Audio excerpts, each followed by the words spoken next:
Assalamualaikum warahmatullahi wabarakatuh. Halo Sobat Belajar, berjumpa lagi dengan saya Irma Hadiani Linasari. Pada kesempatan ini, saya akan membuat video yang berkaitan dengan belajar dan pembelajaran. Agar tidak terlalu lama, mari kita mulai. Pendidikan di negara Republik Indonesia tidak dapat terlepas dari pemikiran Ki Hajar Dewantara, di mana pusat pendidikan adalah anak. Tujuan utama pendidikan adalah kemerdekaan dalam belajar. Banyak pendidik atau pengajar menunjukkan betapa pintarnya dirinya sebagai pribadi, akan tetapi melupakan betapa pentingnya mampu memaksimalkan pemahaman anak dalam proses pendidikan yang dilakukan, yang berkesinambungan antara pendidikan di dalam keluarga, pendidikan di dalam sekolah, dan pendidikan di masyarakat. Untuk itu semua, mari kita mulai mengulas bagaimana pendidikan itu seharusnya dilakukan. Anak merupakan pribadi yang memiliki kekhasan dan kekhususan.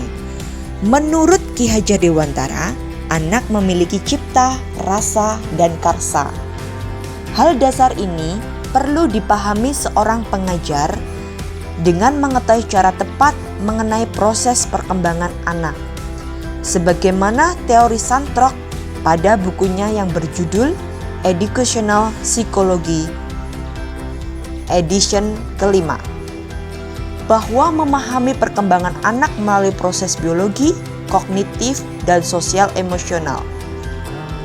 Mari kita pahami.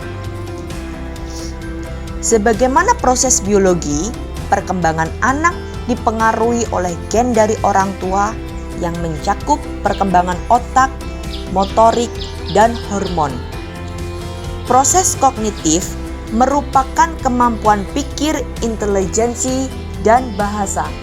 Terakhir adalah sosial emosi yang dipengaruhi oleh hubungan dengan orang lain, perubahan emosi, dan kepribadian. Pentingnya memahami perkembangan anak merujuk pada kekhasan dan kekhususan anak dapat digunakan untuk mengarahkan pada metode pembelajaran.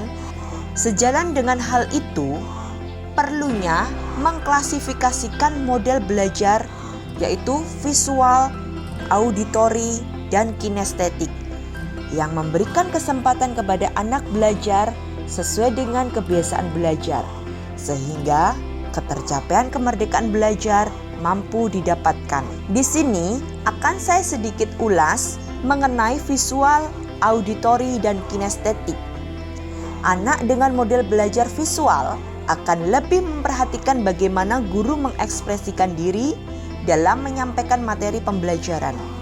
Anak lebih nyaman dengan metode belajar ceramah dengan menambahkan gambar dan visual pada materi pembelajaran. Model pembelajaran auditori, di mana anak lebih banyak menyimak, berbicara, mengutarakan pendapat, dan berargumentasi.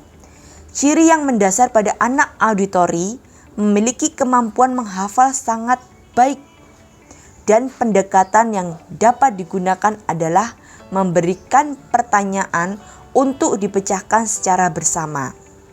Model terakhir adalah kinestetik. Anak dengan model belajar seperti ini lebih suka pada keterlibatan fisik secara langsung, yaitu anak lebih aktif dengan mengeksplorasi segala sesuatu. Memahami hal tersebut akan memudahkan untuk mampu mengklasifikasikan kebutuhan siswa dalam belajar, sehingga ketercapaian indikator belajar sesuai dengan jenjang kognitif siswa milik Bloom, yaitu ingatan anak atau C1, pemahaman atau C2, penerapan atau C3, analisis atau C4, sintesis atau C5, dan evaluasi atau C6. Ketercapaian kemerdekaan belajar akan sejalan dengan pemikiran Ki Hajar Dewantara memberikan pemahaman bahwa pencapaian pendidikan tidak terpacu pada hasil belajar atau nilai akademis semata. Fokus pencapaian adalah pemahaman anak yang sejalan dengan kebutuhan anak dalam belajar. Karena pandangan Ki Hajar Dewantara terhadap pendidikan mengacu pada esensialisme, di mana pendidikan merupakan cara membudayakan anak pada khususnya dan umat manusia pada umumnya. Ki Hajar Dewantara membudayakan anak dalam pendidikan karena merasa nilai budaya mampu berkembang sesuai dengan kondisi zaman.